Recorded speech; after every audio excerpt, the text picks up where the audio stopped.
In this video, I am explaining release planning, burndown chart, burnup chart, and velocity. I am explaining using the simulation which we have in our StudyMate application. If you are already part of our pro membership of the StudyMate, then you can also do this simulation yourself. If not, this video will anyway help you in understanding the product backlog, the release planning, the forecasted velocity, and how the burnup chart, burndown chart are getting calculated, what is velocity, and how a burnup chart gives a little bit more information compared to the burndown chart. So let's start with our release simulation. Now, before we plan the release, we need to have a product backlog. So I understand when you get into this particular simulation, you need to first create the product backlog.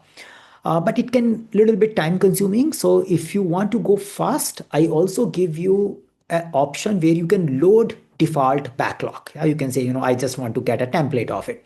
So you click a button, load default backlog, and in a click of a button, you get 20 items added to your product backlog. They are user stories, enablers, and spikes, and all these things.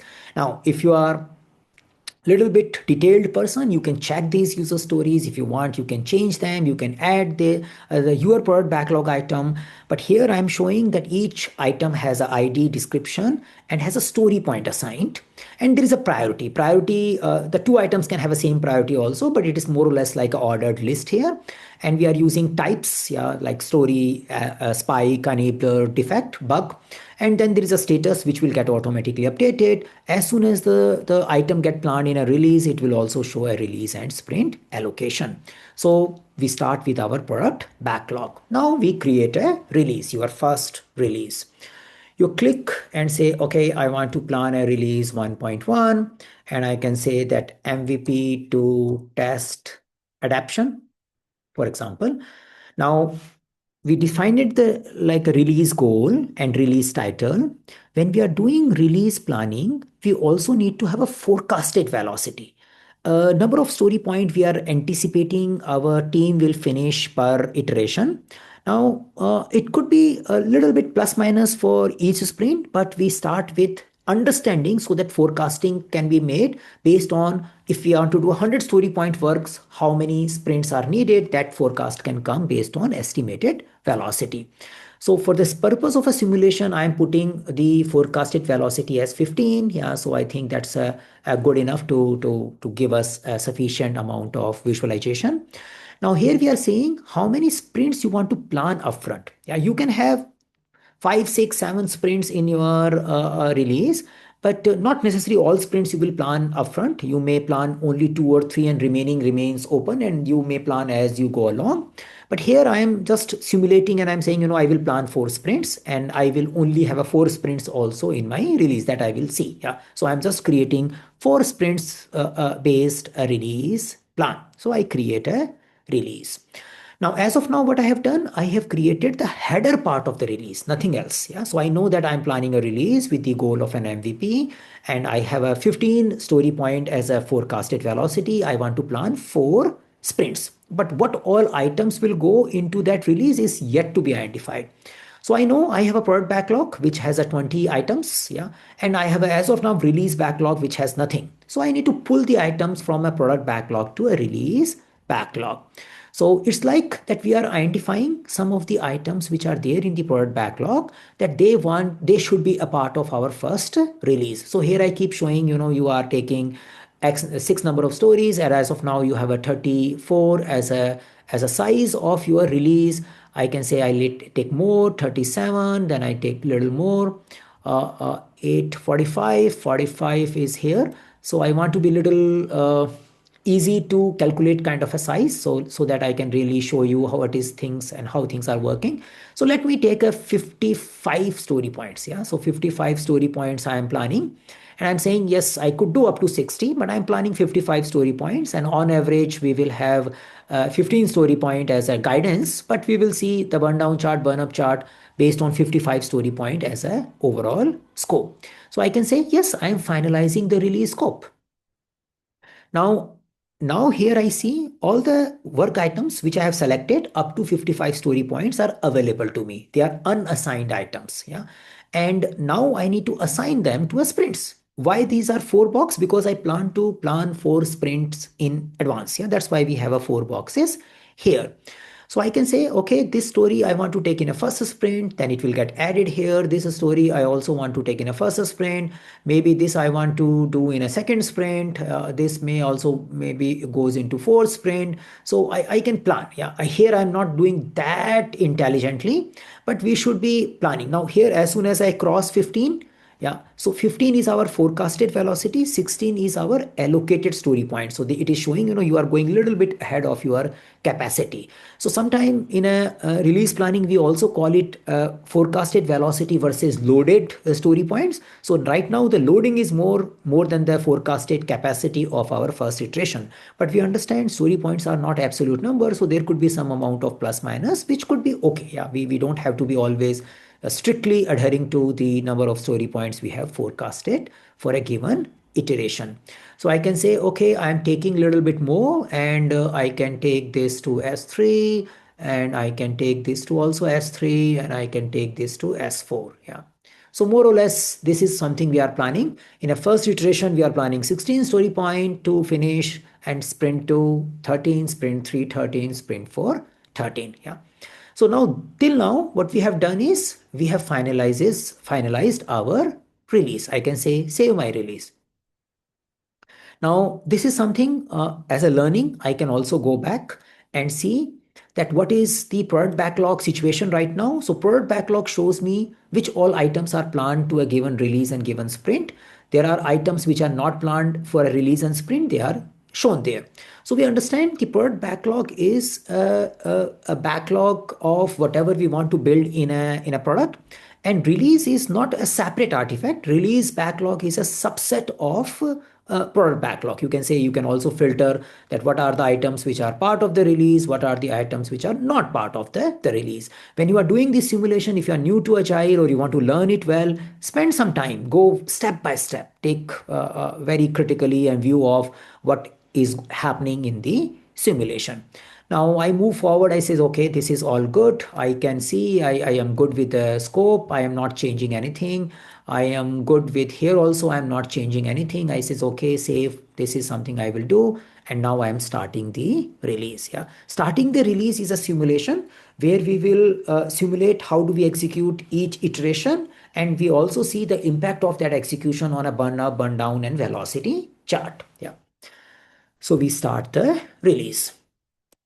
Now, by default, we see in a first iteration, the items which are planned to happen in a iterations are visible. Yeah, the graph will make sense once we close the sprint.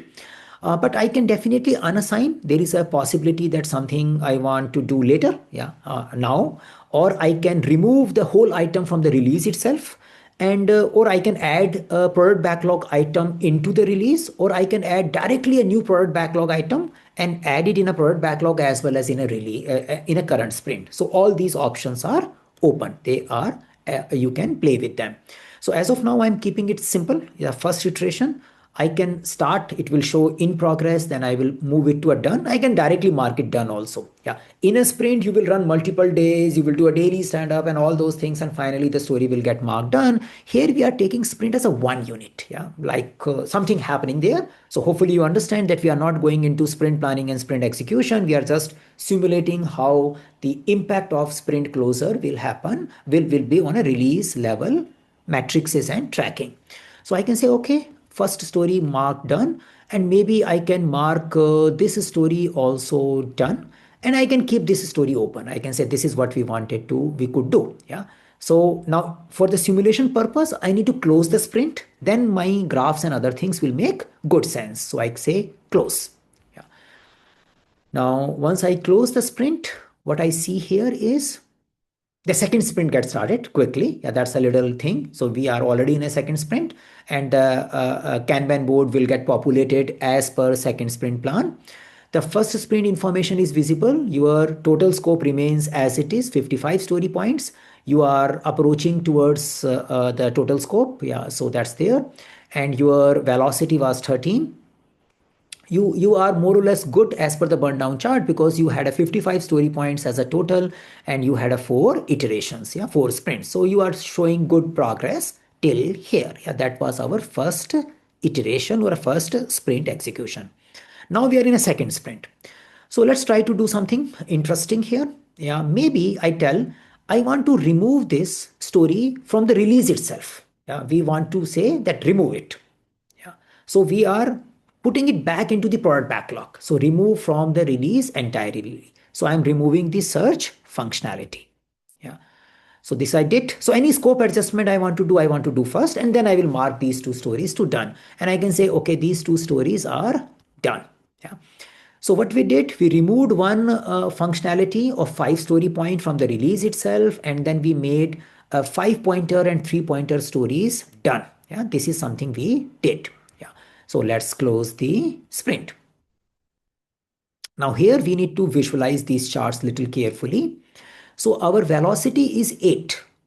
Yeah, because we only did 2 stories. Now, in order to visualize and play with this well, you can also go back and see what happened in the second sprint. Yeah? In case you forget what was the case before, so you can go back. These are read-only sprints only, but you can see, yeah, 5 pointer, 3 pointer, these were the 2 stories we did, and that's why our velocity is 8. Our total scope is 13, like the previous work was 13. This time we have a 21 because we did the 8 point stories more.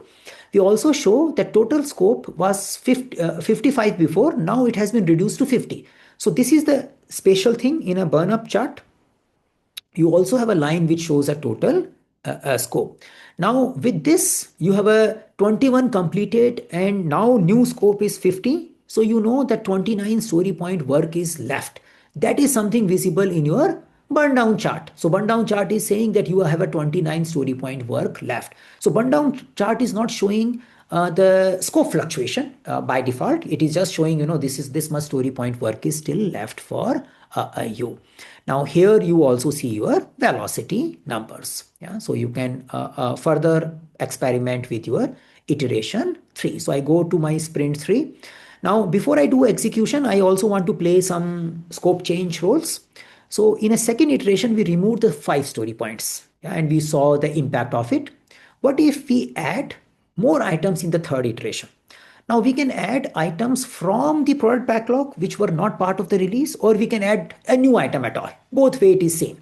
So I can say I'm just adding 2 items which were not part of the release directly into the sprint 3. So I'm doing one 5 pointer and another 5 pointer, so that we know it's a 10 pointer scope we are adding. So we added this. Yeah. So now our work is 23 story points planned for the second iteration. I say, okay, we are finishing little bit of work here. So let's see, 15, we can finish little more, maybe 5. So let's say we did this much only. Yeah, we did 18 story point work. So our velocity should be 18, and then there should be a little change in the various things. Yeah. So password reset. Okay, so I can say, okay, this is something we close. Now here, yeah, what happened? So you can see our total scope is already like again went up.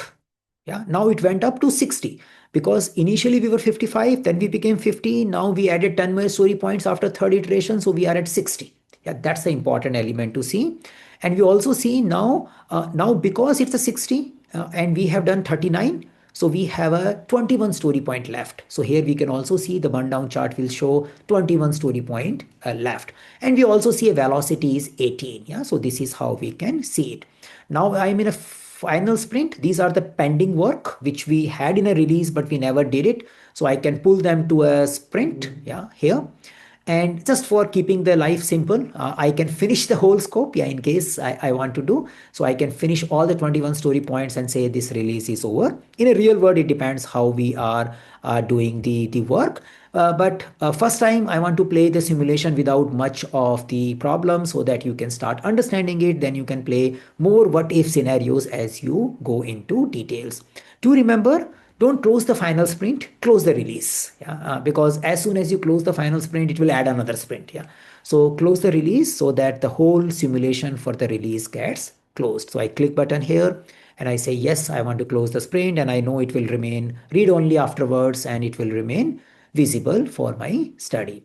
So this is it. This is my whole release now. And in our thing, you can, in our study mate, you can also see these details. It also shows you more details about, you added 2 stories, you removed 1 story in a sprint 2, and these stories were completed. Yeah, there is a scroll bar here, and this was your original plan. This is something is also showed here. And then these were your various charts for this particular release. Yeah. So the understanding is, by playing these kind of simulations, you can create more release and keep playing it. You need to populate the product backlog. You develop a better understanding of release planning for your exam as well as for your practical work. When you use tools like Jira and all, these things happens automatically, but they happen over a period of time. Yeah, here we are just simulating. It is not really doing, and that's why we could play with the 4 release in 10 minutes. Yeah, sprints in a 10 minutes. There you need to wait for multiple weeks to see some trend and some amount of learning from a burn down or burn up chart, but here you could see it quickly. Yeah, if you want to play, just join our study mate and start playing with these simulations.